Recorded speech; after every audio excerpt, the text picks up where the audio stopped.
We should have known. We should have known. I'm hot. I'm ready.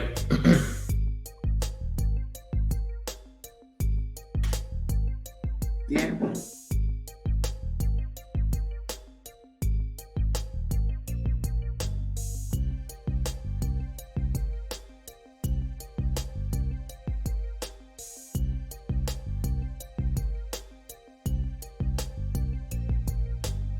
This episode of Taking It to the House was brought to you by EBH Fitness Studios. It's a way of life. I'm Dr. C. Victor Herbin III, and I'm taking it to the house. I'm Dr. Timothy Hoover, and I'm taking it to the house. I'm Dr. Jania Hoover, and what I'm taking to the house is, you know me, something I saw on social media, and it was from the GOAT, Serena Williams. And she took viewers into her trophy room. And y'all, this room is a whole room just for her trophies. And sis couldn't even remember where some of them came from. My favorite part was when she saw one and said, "Ooh, this is a second place trophy. I don't know why that's here. We don't keep second place." So Serena, Black History Month, the GOAT, one of the greatest athletes in any sport of all time. Yes, you can flex, sis. You absolutely can. By the time this airs, the Super Bowl, the grand finale of the NFL season, will be just about 24, 48 hours away. My takeaway from the NFL, well, you got this season done, and congratulations. There were a few glitches, a few hiccups along the way, but you got it done. You told us something. You told us that COVID is not going anywhere. You got to learn to live with it. You got to learn to play with it. So you're asking for compliance from all of your players. I think that's a societal issue as well. We're going to have to learn to live with it. United States of America, are we going to learn to live with it? But I have a problem, though, is are we learning to live with it, but are we fully prepared to live with COVID or the effects of COVID? So NFL, I say thank you for, as a fan, you gave us a good season, but there's still ramifications about the NFL. And now I just don't know how the long-term effects of COVID. You got Lamar Jackson, you got Cam Newton, and other problems, other NFL players who have come down with COVID. What are we living with? So salutations for a completed season. And then we got this model.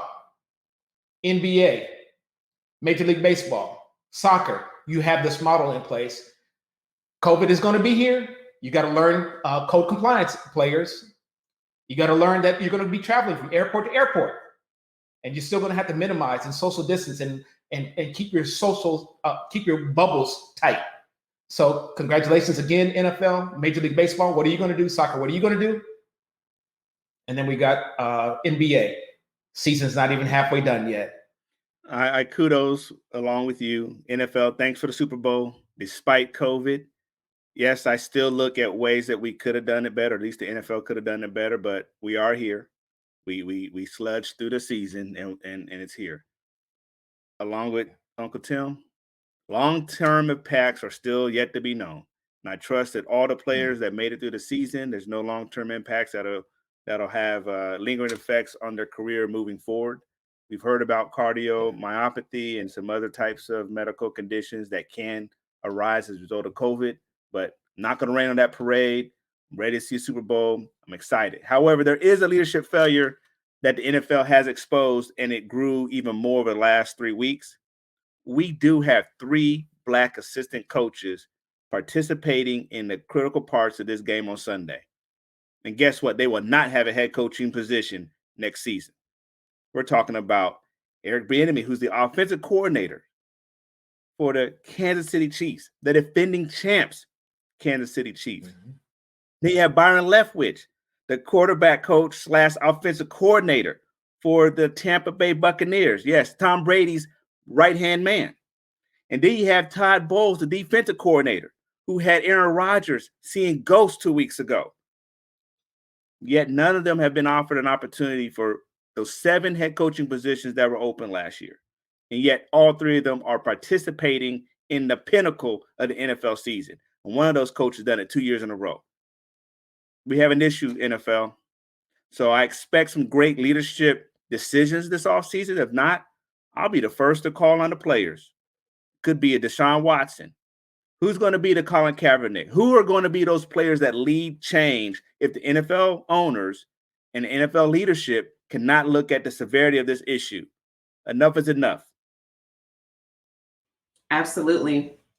And speaking of that game, the big game, this Sunday, tomorrow, or whenever you're watching it, maybe you've already seen it, but we've got multiple storylines as we look at the Kansas City Chiefs and the Tampa Bay Buccaneers. So what are y'all most excited about? What are you most looking forward to? I'm real excited about the Super Bowl this coming Sunday. You got the Tampa Bay Bucks, and then you got the Kansas City Chiefs. You got mismatches galore, and then at the same time, you got these teams, these players, been waiting, some of them all their lives, all season for this particular game. So I know that they're ready to go. But to me, it's about mismatches. Travis Kelce being one. Do you guard him with two? Do you cup one of the? Do you bracket him? One on the top, one on the bottom, or do you double up a Tyreek Hill? The guy's a cheetah. He's a fat, and I hear today that you can actually double both of them. So somebody's going to be open. Somebody's going to be open. And Tampa Bay, they got weapons as well. You got Brake, you got Gronk, you got the GOAT, you got Tom Brady. Then you got Mike Evans over the top. He was a beast. He was over 6 foot tall and strong with speed. So they played earlier this year. And Tyreek Hill, I think he had over 200 something yards, and maybe in the first half, and they were just so dominant. They can beat you in so many ways. And so if you go back to bracketing either Tyreek Hill or Travis Kelce, the running game can be efficient enough that they can be beat with the running game. So the bad thing is you got a couple of linemen for the Kansas City Chiefs who are not going to be playing. So I'm sure that the Bucs are just chomping at the bit right now to get to Patrick Mahomes. And so, Vic, I wanted to know what you thought. We can talk about this ad nauseum. There's a lot to bite on, to chew on here. What do you say, sir? I'm excited. It's not who I picked. If you all review the tape, I called the Kansas City Chiefs versus the Green Bay Packers. However, I don't think I could ask for a better matchup. I mean, what better is it? The storyline, Jania, you asked about the storyline. Tom Brady leaves New England, where the question has always been for 20 years, was it Tom Brady or was it Bill Belichick? Well, he shows us as a leader. Bruce Arians shows as a leader. I need one person that can help me take this 7-9 team to the championship. And Bruce Arians put that leap of faith in Tom Brady, not only to get Tom Brady, but also Tom Brady and his crew. Tom Brady said, I also want to bring Gronk with me and Antonio Brown. And Bruce Arians had already said, I don't want Antonio Brown, but yet he trusted. A leader trusted his on-the-field leader. And look what happened. They made it. So a storyline for me is old man Brady saying, look, I am the GOAT. Am I going to pass the torch off to this new GOAT? Or do I let the new GOAT smell the torch and then yank it out of his hands? I was not a Tom Brady fan because I'm not a New England Patriots fan. Now I am a Tom Brady fan just to watch this story happen. And I like Bruce Arians. He got robbed years ago when he's with Arizona. So to see that part of the story, I'm excited. But I love me, Mr. Kool-Aid Man. Andy Reid, that's my dog. So him and Patrick Mahomes, and of course, they're representing the AFC and the young quarterback. Let the young breed show that it's their league now. So to watch the storylines, and you already talked about the mismatches, but both teams have offensive weapons galore. But it may come down to the defense. Todd Bowles, again, we talked about two critical positions that are being occupied by black coaches. We got Todd Bowles, the defensive coordinator for the Tampa Bay Buccaneers, versus Eric Bieniemy, offensive coordinator for the Kansas City Chiefs. They got to go at it. Again, will this be enough for the NFL owners across the league to say, wow, these guys are remarkable?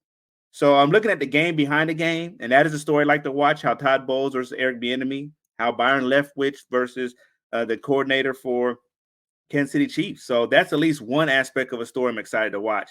But if you had to ask me, my prediction, Kansas City Chiefs takes this one. I can't even give a score because I could see it go high scoring or I could see it being low scoring. But I'm excited. Many stories to look at. Well, you talk about Bruce Arians and Andy Reid, and so one's a gunslinger. The other one is just a mastermind as far as an offensive mind, being Andy Reid, and the gunslinger being Bruce Arians. And so equally, can they deliver? Can Tom Brady deliver? Well, he's proven he can throw the deep ball. He's proven he can throw the ball in anywhere. And so he has Gronk. He has great as sufficient tight ends. You talk about Antonio Brown, who can play the slot very well and very effectively. So they have the weapons. And I think the Tampa Bay defense is a little bit better than Kansas City's defense. And then when I talk about these linemen for the Chiefs who are out, and when I talk about them being out, I think that gives the Bucs defense even a greater advantage. So Patrick Mahomes, he's going to have to utilize his feet. We had turf toe a couple of weeks ago. We also had a concussion just a couple of weeks ago, and I'm sure he's recovered from the concussion. But what about the turf toe? It's not something that recovers or rehabilitates immediately. It's usually 4 to 6 weeks for a turf toe. And so the rehab folks, this training staff, they're going to have to put him in place because I believe he's going to be on the run more than not. And then we talked about last week's episode. Tom Brady was throwing picks left and right. He was throwing them to Green Bay as though he was throwing them to his own receiver. So which Tom Brady are we going to get? Because I don't think he's going to be able to do that and get away with it in this particular game. He's going to have to be even more efficient. What did he do this week? Well, the last 12 days, I understand he's been in isolation. He told his family to leave. So for the last 12 days, he has been in his home, his mansion down there, all by himself to do what? Focus. Singularly focus on this particular game. I got to love the grind. I got to love at 40 plus years old that he's still in it to win it like he is. And so the dedication is there.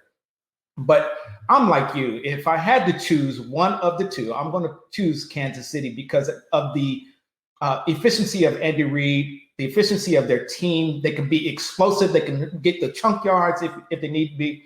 They can turn a 10-yard play into a 70-yard touchdown. Or they can just march it down the field, which has been proven because the guy within 2 minutes, I'm talking about Patrick Mahomes, is so much of an orchestrator that he can just dink dunk to whoever he needs to make their team move down the field. So I still believe Kansas City is far superior. But I agree with you, Vic. I don't know if it's going to be high scoring or if it's going to be low scoring. I expect a very good game. As a fan, I want a very good game. So many storylines like we're talking about. I wanted to know, Jania, if you had any thoughts as well on the Super Bowl. I know you don't like the GOAT. I know you don't like Tampa Bay. What do you say, though, about this particular Super Bowl? I don't like them as a Falcons fan. So for those that don't know, the Atlanta Falcons and the Tampa Bay Yucks, as I call them, are in the same division. But I'm also a fan of the game. So you will never hear me disrespect Tom Brady's talent. He absolutely is one of the best to ever do it. He's demonstrated that multiple times, one time painfully against my team. But no, just like y'all, I'm excited for a good game. I picked against the Chiefs last week. I'm not going to do that again. Part of that reason is because I never go for Brady. I never go for the Bucs.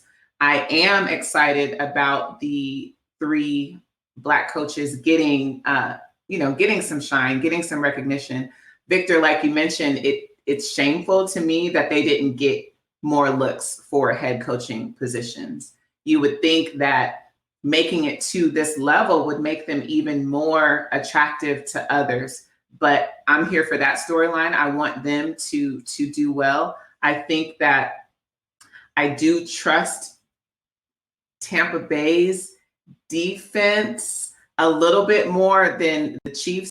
But honestly, the Chiefs defense took a step back to me this year. And I've said that. I watched them play several times. They played against my team. So I just haven't trusted them. But you said it a couple weeks ago. They have so many weapons on offense. I do think that's going to be the edge. I don't think it'll necessarily be pretty. I don't think that Brady will throw as many picks as he did against the Packers. But I also don't think that the Chiefs will force him to throw as many picks. Of course, I could be completely 100% wrong about all of this, but I am going with Kansas City. I think that they have too much offensively, and I don't think that the Bucs defense will be able to stop everyone all the time. And while Brady is Brady, I think that the Chiefs' offensive weapons around Mahomes are better as a group than the weapons that are surrounding Tom Brady in Tampa Bay. So another thing to point out on Tom Brady, and he is the Dragon Slayer. Look what he did to Russell Wilson when they tried to get their back-to-back. He took this heart, and Russell Wilson and the Seahawks have not been back since. So there is something to what Tom Brady says. This is still my league, punk. He goes Debo on somebody. Give me that ship. Give me that championship. And snatching chains like Debo did on Friday. So Patrick Mahomes still got to understand, you're going against somebody who's got, 6 rings? So you're trying to get your second one. You say, hey, punk, it's not on my watch. So what happens if Brady does snatch this necklace off of him? Will Patrick Mahomes be back? So again, there is precedence has been set that Tom Brady can stop someone's dynasty in progress. And as Unc said, he's been in a lab for 12 days. And nothing ever comes good when a grown man stays away for 12 days in a lab getting mad. You're talking about he's married. I'll say it again. This is the PG-13 show. He's been away in the lab for 12 days. I'm pretty sure he's a little angry.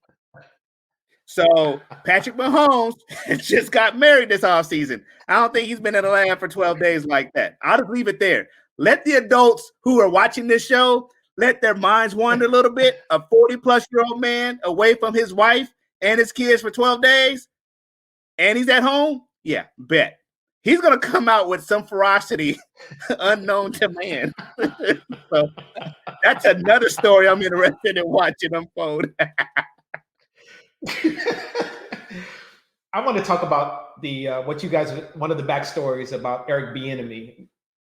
Todd Bowles, yes, and Byron Leftwich, yes. But Eric Bieniemy, if he wins again and being on this stage 2 times in a row, he could really just kind of pick and choose. He doesn't have to go necessarily for the first offer that's out there or even the second offer, because I'm sure he wants to go somewhere that is similar to what the Chiefs are having, which is good ownership, a good coach, which will be him, and a good general manager, and maybe a little bit of talent around him. Why would he go somewhere and rebuild?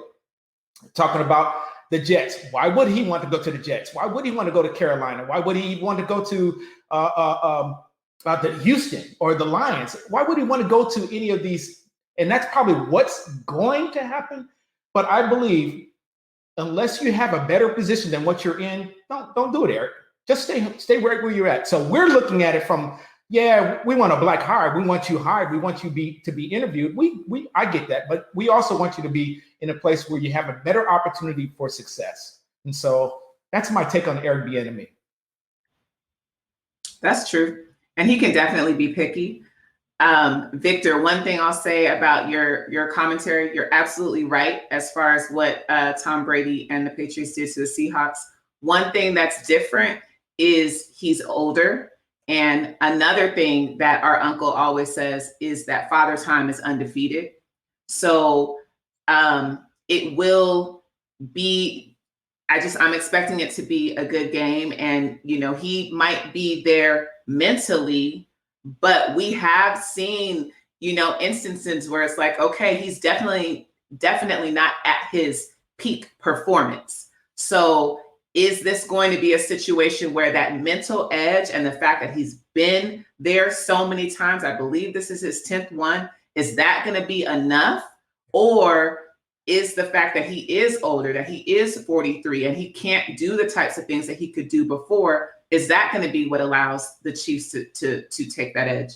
And it'll be interesting to see. We'll have a lot to talk about, but I do want to get a couple of your takes, because the NBA is giving us a lot of stories, a lot of action. Whether we, who are we excited about? Where are we? I'm going to the resident NBA expert first. I'm surprised that the Sixers are leading the East. I'm surprised that the Jazz are leading in the West. But the Lakers are still strong. I'm a Laker fan. Most of you guys know that already. But there's those two in particular surprise me right now. If the season were to end, that they would be at the top of the leaderboard. The Nets, I want to readdress the Nets because they are must-see TV. Prolific scorers, but horrific defenders. And their past few games, they're winning, but they have to really just outscore. And we're talking about 140 points, 130 points, 120-something points every night. And so whoever is playing them has to equally meet that offensive firepower. Otherwise, they're going to lose. So I was really impressed. They had a game against, I think it was Cleveland a week ago, or this past week. And Kyrie Irving, I saw him actually get down in the stats and play some defense. I saw James Harden actually play some defense. Now, the question is, can they sustain this over a couple of games or a couple of stretches? Can they just sustain that? And what toll would it take? I like that the Nets have put the ball in James Harden's hands and let him be the facilitator. But Jesus, can they score? Give me a bucket. Any one of them can get a bucket at any point in time, and they can get you in foul trouble as well. Nobody can match up against KD. Kyrie Irving got the best handles in the game. I didn't believe it until I really paid attention to him. He can get to the basket at any point, or he can shoot the three, and he's got mid-range. And then you got James Harden. Triple W any night and every night. Yet he's just controlling the ball. And I mentioned earlier who was going to sacrifice their game the most. I see all three of them sacrificing, trying to mold and meld themselves into one team. But James Harden has sacrificed the most because he's not the volume shooter that he was in Houston. But I'm excited, but I'm still bothered somewhat because we got postponements. There's no rescheduling. We're dealing with COVID. We're dealing with protocols. We're dealing with life in general. And it's just happening so fast. And we're still on the 72-game schedule. And the second half of the season has not even been scheduled yet. The All-Star game just been voted in, which wasn't initially going to be an All-Star game. So it's a lot to me going on in the NBA, and it's happening so quick. And I'm still thinking that a lot of the players, to include the Lakers and Miami Heat, who had long runs in the bubble, still haven't recovered after 71 days of an off season. So Vic, I wanted to know what your takeaways from this part of the season. I know we're Super Bowl heavy, but what are your takeaways from this early part of the season of the NBA? So about 70 days into the league now? Still interesting, the COVID impact. However, the teams that are great. The teams that aren't. So it's interesting how most of the teams that have been impacted by COVID are the teams that are like at the bottom of the standings. But to your point, the 76ers are very scary. When they played against the Lakers last week, it came down to a really great game. But we cannot forget, it's Doc Rivers. He's back in the East. He knows the East. And I'd be really interested in watching Doc Rivers versus the Nets in the playoffs. We know regular season basketball is totally different than postseason basketball. And Doc Rivers' teams play defense. And Joel Embiid is playing a whole nother type of game now. So it will be interesting how Mike D'Antoni's Brooklyn Nets or Steve Nash's Brooklyn Nets using that D'Antoni system. Again, we always know he's always been able to score. Phoenix Suns, Houston Rockets, New York Knicks, it's that defense. And that's why his teams have never made it to the championship, because we know come the playoff time, it's a different NBA game. And I'm looking at how the 76ers are playing ball. I look how the Celtics are playing ball. The East is still a monster. So it will be great TV come the playoffs. But for regular season, definitely the Brooklyn Nets are interesting TV, must-see TV. Over the last 3 weeks, I have not missed a game. particularly when the Nets are playing someone solid. So I'm interested in watching how they continue to gel. What happens when they have that losing streak? When will Kyrie Irving do his Dr. Jekyll, Mr. Hyde type thing? I am watching for that. But to your point, it does seem like James Harden has taken a back seat, which rightfully so. The other two gentlemen have already got championship rings. So if you want to learn to win, then you have to take that step back and watch these two men go about their business and put that championship ball. That's what you came there for. So that's interesting. And in the West, the Clippers looking great, Jazz looking great. And again, the Lakers, I look at them as they know they're going to make it to the playoffs. It's already a long season for them. With that 70 days off, it's the long season. So they're playing for the playoffs, rightfully so. So I'm not overly worried. So it is great basketball that I'm seeing so far, but I'm still interested in how the league is going to lead on the back end of All-Star break, which is a whole nother subject with COVID. And so far, it's entertaining basketball. It's been entertaining. Definitely. I do have to comment about Utah, just a small little thing. We all said when we were watching them last year that they were the real deal.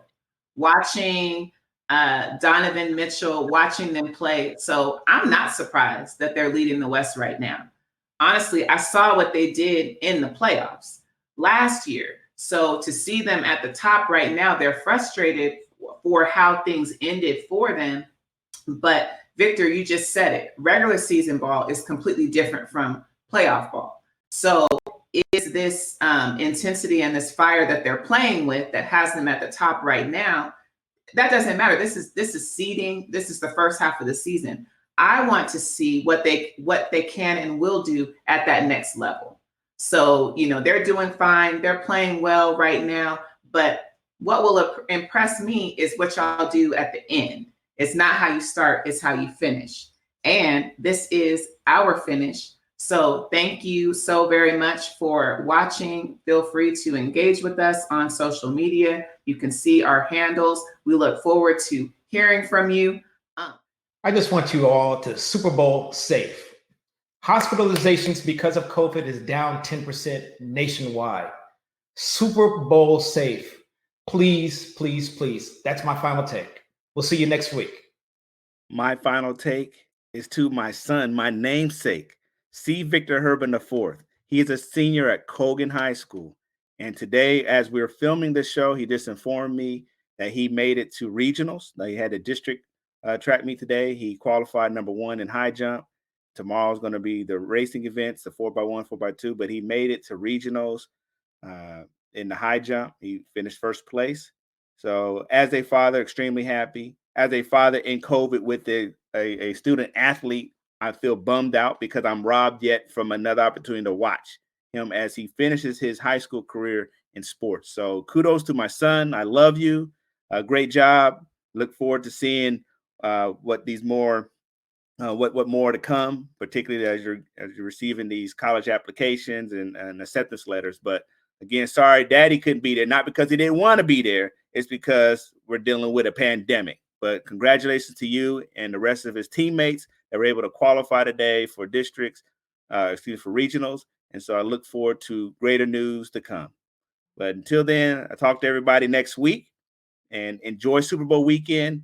As Jania stated, check us out on our Facebook. Check us out on our Twitter. We'd love to hear from you all. Give us something to talk about. Let's take it to the house. Victor got first, so it means he's going to regionals. After regionals, the states. Nice. Congratulations. Smile about that, man. Don't look so serious. Yeah. Probably top. It is.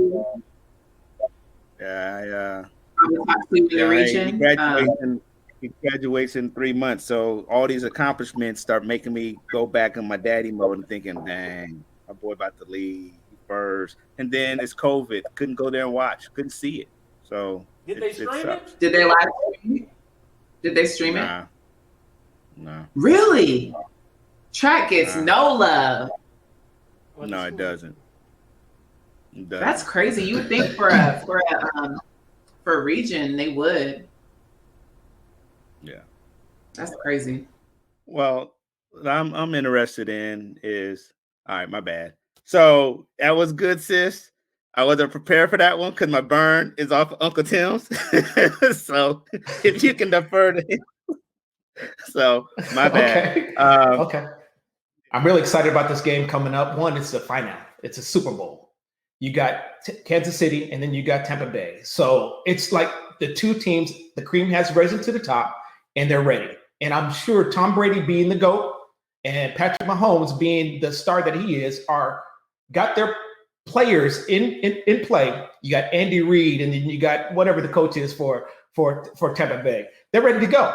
They are ready to go. As a player, they are ready to go. But the game is about mismatches. Tampa Bay on defense doesn't have anybody to stay with Tyreek Hill, and then they don't have anybody to stay with what's a tight end's name? Golly, I need to do this over. Golly.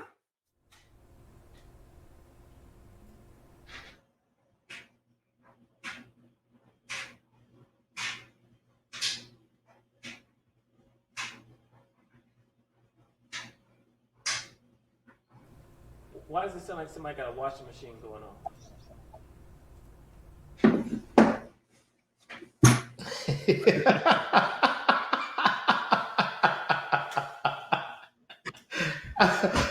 I thought I heard that. I thought it was Steve over there ranting some stuff. Me too. I thought it was Steve.